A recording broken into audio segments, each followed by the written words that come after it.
ஏற்பட்ட கொழுப்புகள் எல்லாம் என்ன செய்யணும், கொஞ்சம் கொஞ்சம் கரையணும். இந்த ஒரு மாசத்துல இந்த உடல் அப்படி ஒரு அளவுக்கு அப்படி லேசாகி போய் நம்ம வைத்த நம்மளே தூக்க முடியாம இருந்தவன் அந்த நிலையிலிருந்து ஒரு பெரிய மாற்றம் எப்ப வரேன், நோன்புல வருது. ஒரு வருஷத்துக்கு அப்படி குறைச்சிக்கிட்டோம்னு சொன்னா 11 மாசத்துக்கு நார்மலான உடம்பு. இதுக்காக நோன்பு கடமையாக்கப்படாத விளங்கிக்கிறேன். நோன்பு கடமையாக்குனது பட்டினி போட்டு உடம்பை மெலிய வைக்கிறதுக்குன்னு விளங்கிக்கிற கூடாது. அது இறையச்சத்துக்கு தான். இறையச்சத்துக்கு அல்லாஹ் தரக்கூடிய ஒன்று. அதுல வேற வேற விஷயங்கள் கிடைக்குமா இல்லையா? அழுக்கு போறதுக்காக சோப்பு போட்டு குளிச்சாலும் வாசனையும் கூட சேர்ந்து கிடைக்கும்ல. அது மாதிரி தான் அழுக்கு போறதுக்கு தான் சோப்பு போடுறோம். அதுல ஒரு வாசம் இருக்கா இல்லையா? அரிசனல வாசம். துணிக்கு போடுற சோப்புல கூட ஒரு வாசத்தை சேர்க்கறானா இல்லையா? அந்த மாதிரி அல்லாஹ் தர்றது நோன்பு ட்ரைனிங், மறுமைக்கு ட்ரைனிங், இறையச்சத்துக்கு ட்ரைனிங். அதுல என்ன கிடைக்கிறது, நம்ம உடல்ல உள்ள சில கழிவுகள் எல்லாம், கூடுதலாக சேர்ந்த கொழுப்புகள் எல்லாம் கரைந்து நம்ம உடல் ஆரோக்கியம் பெறுவதற்கு அது என்னவா இருக்கிறது, துணையாக இருக்கிறது என்று நம்ம சொல்லல. மருத்துவர்கள் ஆய்வு செய்து இது மாதிரியான ஒரு பயிற்சி எதுவும் தொடாம ஒரு பயிற்சி எடுப்பதன் மூலமாக அந்த உடம்பு நமக்கு தேவையான விஷயங்களை எல்லாம் நம்ம உடம்புல ஏற்கனவே சேர்க்கப்பட்டிருக்கிற எக்ஸ்ட்ராவா அதை கரைப்பதன் மூலமாக அது சரி செய்கிறது. அப்ப அதனால ஒரு ஆரோக்கியம் கிடைக்கிறது, அதுல ஒரு சுகாதாரம் கிடைக்கிறது. இது ஒரு மேட்டராச்சு. அடுத்து என்ன விஷயம் கேட்டா, சில தீமைகளை நம்மால் விட முடியாத நிறைய பேர் இருப்பாங்க. அதாவது ஏதோ ஒரு தீமைக்கு புகைப்பிடித்தல், கஞ்சா குடித்தல், தண்ணி அடிக்கிறது, சூதாடுதல், இது மாதிரியான சில கெட்ட பழக்க வழக்கங்களுக்கு அவங்க ஒரு அடிமை ஆயிடுவாங்க. ஆனால் அவங்க விடணும்னு நினைக்குவாங்க. அடிமை விடணும்னு நினைக்காதவனுக்கு பிரச்சனை இல்லை, அவனுக்கு எந்த ட்ரைனிங்கும் வேலை செய்யாது. அது யாருக்கு ட்ரைனிங்? அது யாரு நான் நல்லவன் ஆகணும்னு விளங்கி வர்றான் அவனுக்கு தானே ஒரு ஆன்மீக பாட்டை காட்ட முடியும். நான் குடிச்சுக்கிட்டே தான் இருப்பேன், அவனை போய் ஒண்ணும் பண்ண இயலாது. ஒருத்தன் குடிக்கிறான், தப்புன்னு அவனுக்கு தெரியாம பழவிட்டோம் சின்ன வயசுல, இது எப்படியாவது ரிலீஸ் ஆகணும்னு நினைக்கிறான். ஆனால் அவனுக்கு முடிய மாட்டேங்குது, நினைக்கிறான் முடியல. புகைப்பிடிக்கிறான், தப்பு இது, இதனால நம்ம கேடு, பொண்டாட்டி கேடு, எனக்கு கேடு, காசு கேடு, எல்லா சமுதாயத்துக்கு கேடு, ஊருக்கு கேடு, நாட்டுக்கு கேடு, இப்படின்னு அவனுக்கு நல்லா தெரிகிறது. தெரிஞ்சுக்கிட்டு என்ன செய்யறான், என்னங்க செய்யற விடத்தாங்க நினைக்கிற, முட்டியலங்க, அது தவிர்க்கவே ஏறல அப்படின்னு சொல்றான் பாருங்க. அத என்னால் முடியாது என்று மனிதன் வெக்ஸாகி போயிடுறான். முடியுமா என்னால அப்படின்னு சொல்லி அவனுக்கு முதல்ல ஊட்ட வேண்டியது என்னன்னு கேட்டா, புகை பிடிக்காதுன்னு சொல்வதனால் எந்த ஒரு பயன் அவனுக்கு ஏற்படாது. அவனுக்கு கற்றுக் கொடுக்க வேண்டிய முதல் பாடம் என்ன, அடை மனிதன் நினைத்தால் எதையும் விட முடியும், எதையும் நிறுத்த முடியும். அப்படிதான் நீ படைக்கப்பட்டிருக்கிற. மன வலிமையை உண்டாக்கும். இஸ்லாம் என்ன சொல்லுது, அடே புகையை விட சோறு முக்கியமானது இல்லையா, அதை விடுறா பாடுறா, விட வச்சு காட்டினா இல்லையா, அதையே விட்டுவிட்டா அப்புறம் இருந்த பெரிய மேட்ரு. அப்ப நீ நினைத்தால் உன்னால் முடியுங்கிற தன்னம்பிக்கையை உண்டாக்கணும். தீமையில மூழ்கி இருக்கிறவனுக்கு சொல்லணும், நீ தப்பா நினைக்கிற, நம்மால் முடியாது என்று நினைப்பது அது போலி. உனக்கு முடியக்கூடியதை நீனா முடியாது என்று நினைக்கிறாய். உனக்கு முடியும், கீழே கிடக்கிற ஒரு பொருளை உனக்கு தூக்க முடியும், தூக்க முடிய, இது எனக்கு முடியாது, இது எப்படி நான் தூக்குவேன் அப்படின்னு நினைச்சுக்கிட்டே நீ தூக்காம இருந்துடுற. முதல்ல அதுக்கு என்ன செய்யணும், உனக்கு அந்த எண்ணத்தை மாற்றணும், மனசுல வலிமையை உண்டாக்கணும். அப்ப இஸ்லாம் என்ன பண்ணுதுன்னு கேட்டா, அந்த நோன்பு என்ற ஒரு வணக்கத்துக்கு வணக்கமாகவும் போயிடுது. பிளஸ் என்ன ஆகுதுன்னு கேட்டா, சில காரியங்கள் எனக்கு முடியாது என்று நம்ம மன ரீதியாக பின்தங்குவோமே, அந்த மாதிரியான ஒரு எண்ணத்தை தூக்கி எறிஞ்சு முடியும், சோத்தையும் தியாகம் பண்ணுவேன். தண்ணி இல்லாம இருக்க முடியுமா? சோறையாவது தியாகம் ஒருத்தன் பண்ணிடுவான், உணவை. தண்ணியை தியாகம் பண்ண இயலுமா? தண்ணிங்கிறது நீ புகைக்கு அடிமையா இருக்கிற, அதை விட தேவையானது தண்ணி. நீ வேற சாராயத்துக்கு அடிமையா இருக்கிறிய, அதை விட தேவையானது தண்ணி. அதை குடிக்காம இருக்கிறிய 12 மணி நேரம், 13 மணி நேரம், 11 மணி நேரம். அப்ப இவ்வளவு நேரத்துக்கு முன்னால் அதை கண்ட்ரோல் பண்ண இயலும் என்றால் ஏன் கெட்டதை கண்ட்ரோல் பண்ண இயலாது? வாழ்க்கைக்கு அவசியமான ஒன்றை கண்ட்ரோல் பண்ண உனக்கு அவசியமற்றதை கேடு விளைவிக்கிறத கண்ட்ரோல் பண்ண இயலாதா? அப்படின்னு ஒரு மன வலிமையை உண்டாக்கும் பொழுது, இந்த நோன்பை எனக்கு மன வலிமையை தருது என்று அவன் விளங்கினால் அவனால் உடனே இதை விட்டுற முடியும். எதை விட முடியும்? ஏன் முடியாது? நமக்கு முடியாது என்ன இருக்குது?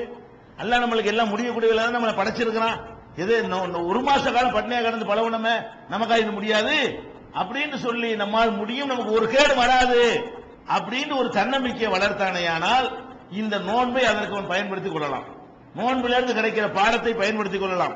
பயன்படுத்த வேண்டிய விதத்தில் நீ பயன்படுத்தி தன்னம்பிக்கையை நீ வளர்த்து கொண்டால் நோம்போட எல்லா தீமைக்கும் முடிவு கட்டிவிடலாம். எந்த தீமைக்கு? எதை விட முடியல நீனா தப்பா நினைத்துக் கொண்டிருக்கிறாயோ, நீனா தவறா கணக்கு போட்டுக் கொண்டிருக்கிறாயோ அந்த தீமைகள்ல இருந்தெல்லாம் விடுபட முடியும் அப்படிங்கிற இதெல்லாம் இதுக்குள்ள அடங்கி இருக்கிறது. இதில் அடங்கி இருக்கிறது நோன்புங்கிற ஒரு அந்த வணக்கத்தின் மூலமாக இதெல்லாம் அடங்கி இருக்கிற ஒரு காட்சியை பார்க்கிறோம். இதுல என்ன இருக்குது? இதுலயும் ஒரு சமூக நோக்கம் இருக்கிறது, ஆரோக்கியம் இருக்கிறது, எல்லாமே ஒரு படைத்த இறைவன் தான் இதை தந்திருக்கிறான்னு நமக்கு விளங்குது.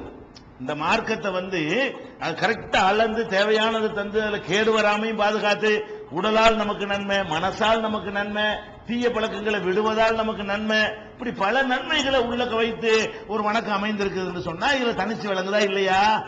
இவ்வளவு நன்மைகளும் ஒரு இபாதத்து மூலமா நமக்கு கிடைக்குத, எங்க எப்படி கிடைக்காத?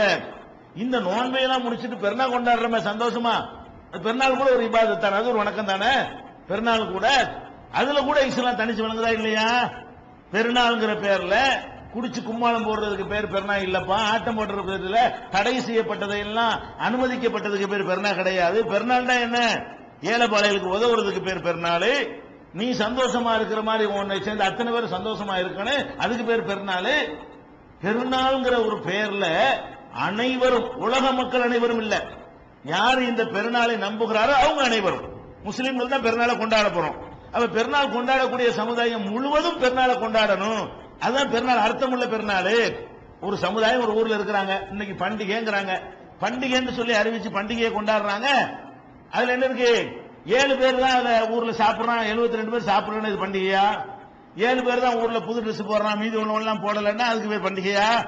பண்டிகைன்னா அது யார் கொண்டாடுகிறார்களோ அவர்கள் அனைவரும் கொண்டாட வேண்டும். யார் அதை நம்புகிறார்களோ அவ்வளவு பேரும் அதுல அந்த மகிழ்ச்சியில பங்கெடுக்க வேண்டும்.